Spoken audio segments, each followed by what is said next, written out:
Good evening, I'm Lisa Broom. In our top story at 7, drama at the Grantley Adams International Airport as Air Canada flight AC 1966 touched down around 1:30 with threats of a bomb on board. The Air Canada flight landed just after 1:30 but was detained on the tarmac for close to 3 hours.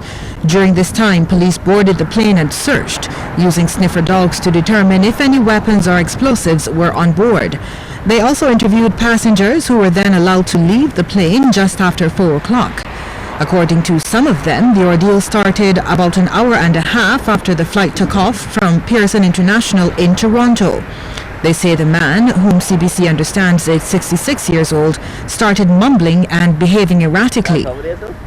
Many of the passengers reported having mixed emotions. Maybe the air, got to him and he just started talking crazy talk. So you weren't afraid at any point in time? No, I know he was just a crazy old man. After you go through customs and, but people talk about, I never was scared. I felt sorry for him. I just saw the gentleman pacing back and forth and was in and out of sleep, and then I heard the announcement on the PA system where they said that there's an incident and they're taking care of it. As I looked back, he was probably 3 seats behind me. Then I saw that they were attempting to restrain him and he was getting irate. So it was a little scary, but with everything going on in the world today, you don't know what to expect. Especially coming home, you don't expect that. He never got violent, he was just talking. We were all right. Honestly, I didn't think it was that serious until we landed. He was told to sit down and we refused to sit down. So he was walking back and forth very often and they were yelling, raising their voices at him to go sit down. CBC understands that because of the nature of the threats, crew members subdued him. The veracity of the threats made will be investigated and the plane will be searched and sanitized before leaving Barbados. Well, despite the incident, the airport remained open even though the matter is being treated as an emergency. The flight was reportedly carrying 107 passengers and 5 crew. An official at the Air Canada office here in Barbados declined comment on the matter. Well, Chief Operations Officer at the Grantley Adams International Airport, Joseph Johnson, confirmed the incident. He says emergency personnel and airport officials were ready to respond. There was a passenger on board the Air Canada flight out of Toronto to Barbados. We understood that the passenger had to be restrained in his seat, so that would be a passenger making a disturbance on board a flight. The aircraft continued to Barbados. We called the security agencies, responding agencies, police, fire, medic, and the aircraft landed just after 1:30 p.m. Privatize what? That's the question from Finance Minister Chris Sinclair to people who suggest government should divest some state agencies to private sector interests. Kent Jerson has the story. Minister Sinclair says all the talk in favor of privatizing some government operations seems to be missing one critical point. Switching from one set of managers to another, say from public to private, does not satisfy the central and kernel question in the provision of social services, which is who is going to pay. He used the Sanitation Service Authority and garbage collection as an example. The person who is buying it as a private sector entity is not going to pay for it.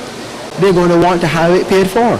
Now they're either going to come back to government to subsidize the payment for the collection of the same garbage that the government is collecting right now, or the public is going to have to pay for the garbage collection. So the issue is not who is managing, the issue is who is paying. Minister Sinclair further emphasized the point with the school meals service. Who is going to provide lunches at $1 a week for the thousands of students in Barbados? Who in the private sector is going to do that? They're going to come right back to the government of Barbados and ask for a subsidy. The minister also responded to the argument that private sector companies would be more efficient, thereby allowing government to pay much less than it is doing now to operate the services. He doesn't buy the argument. I'm not convinced of that. I believe those efficiencies are marginal. According to him, there are just some services that must, at this time, remain in government's hands. I believe that we are not to the stage of development yet where we can shunt these things off on people and ask them to pay for them. They simply do not have the capacity to do it in that way at point of delivery. So if that is the case, then we have to take the responsibility as a society and say there are certain things that we are going to provide for the public, and therefore the public collectively, through the taxes they pay or the fees they pay, are going to have to subsidize it and pay for it. Kent Jerson, CBC News. The use of a tractor at the Mangrove Pond landfill is a common practice and comes at market price. This is the assertion of Minister of the Environment and Drainage Dr. Dennis Lowe. His comments came in the wake of questions over government's rental of a tractor at the landfill. Dr. Lowe says adequate research will show it's been standard practice at the Sanitation Service Authority as far back as the early 2000s. There has always been a case if the equipment at the landfill for some reason is unable to perform the services, the daily services required, that the authority rents a piece of equipment at market price to provide these services. The landfill requires daily compressing of garbage to ensure that the volumetric requirements to manage the rate at which the landfill fills up are imposed through the services of a D8 or D9 Caterpillar or tractor. The case brought by Chief Town Planner Mark Cummins against businessman Mark Maloney's Rock Hard Cement Company has been adjourned until June 24th. This after the matter came up for hearing in court this morning, but Mr. Maloney was a no-show. But it wasn't due to any action on his part. Magistrate Douglas Frederick told the court a marshal had not served Mr. Maloney with the summons to appear before him. After chastising the marshal for not carrying out his duties, the magistrate adjourned the matter until June 24th. The Town Planning Department says Mr. Maloney is in breach of an order to cease construction at the flour mill site off Spring Garden, St. Michael. The company was also ordered to demolish a concrete structure used to store its cement material. Coming up, we'll tell you how a multi-million-dollar police station project is progressing. Stay with us.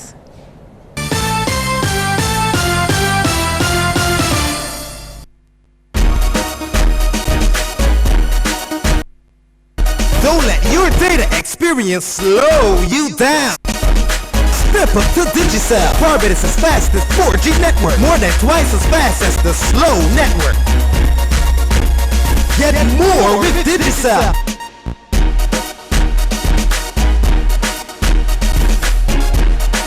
Digicel, the fastest 4G network in Barbados. Dial *153# to sign up to Digicel today. This house was first purchased by the Robinsons, who then sold it to Indra Ford in 2007. She loved baking, but last year she forgot to turn off the stove. Luckily, Sagicor General was there to help rebuild. So now, the house will smell of sweetbread again for a long, long time. We know this house, like we know every house we insure. Across the land, throughout the region, we've been there. Sagicor General, wise financial thinking for life. Community Files. It's time once again to experience the talent that exists across Barbados at the Community Independence Parish Talent Shows. Come and see persons from the parish of St. Peter as they compete in song, dance, poetry and drama on Saturday, June 18th at 6 p.m. at the Coleridge and Parry Secondary School in Ashton Hall, St. Peter. There is a small admission fee, and the top acts will move on to represent their parish at the Spirit of the Nation zonal shows in September. For more information, please call the Community Independence Celebration Secretariat at 621-2700.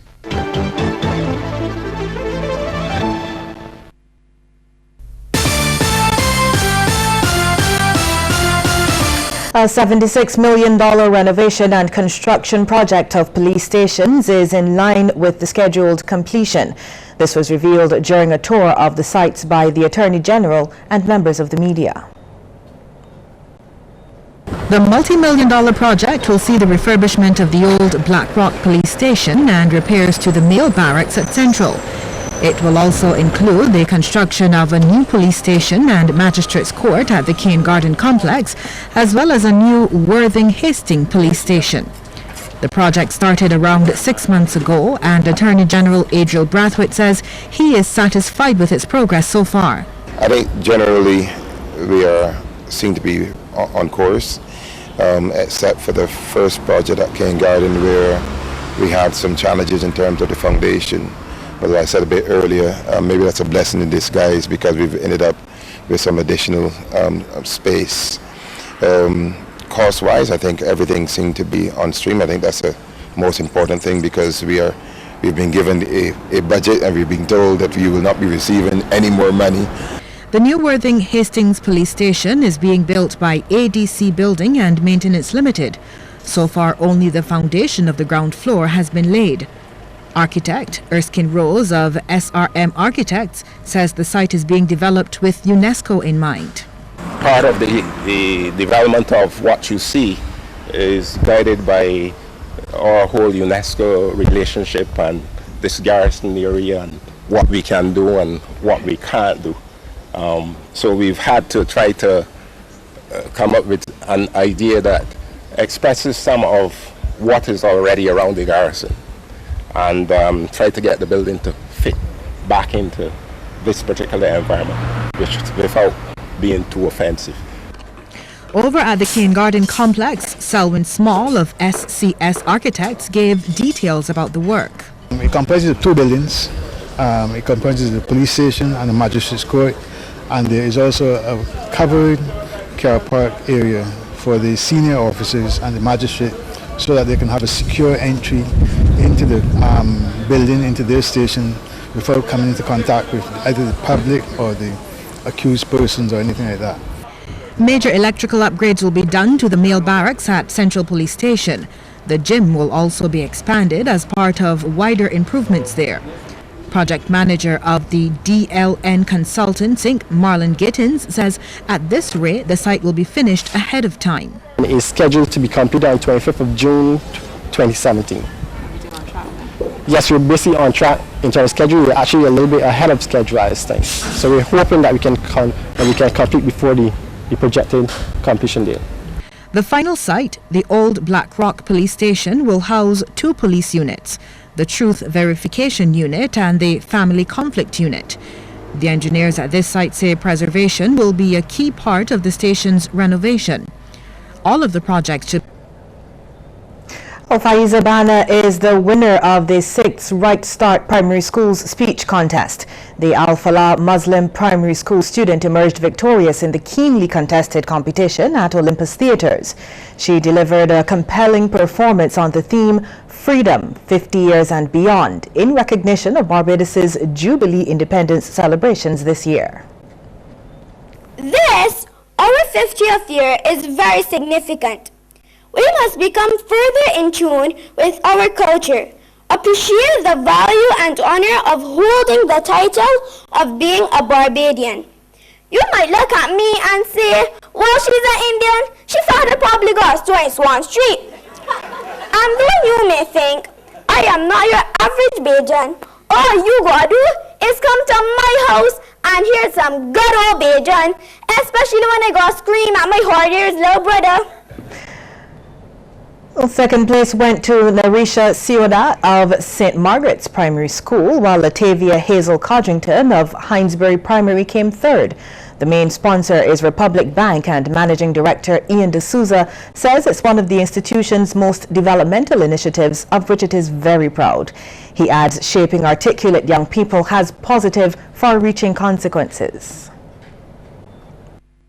It facilitates your ability to influence thought and move people in directions in which you would like them to go. And that becomes a very important part of the development of companies, businesses, nations, even families. Okay?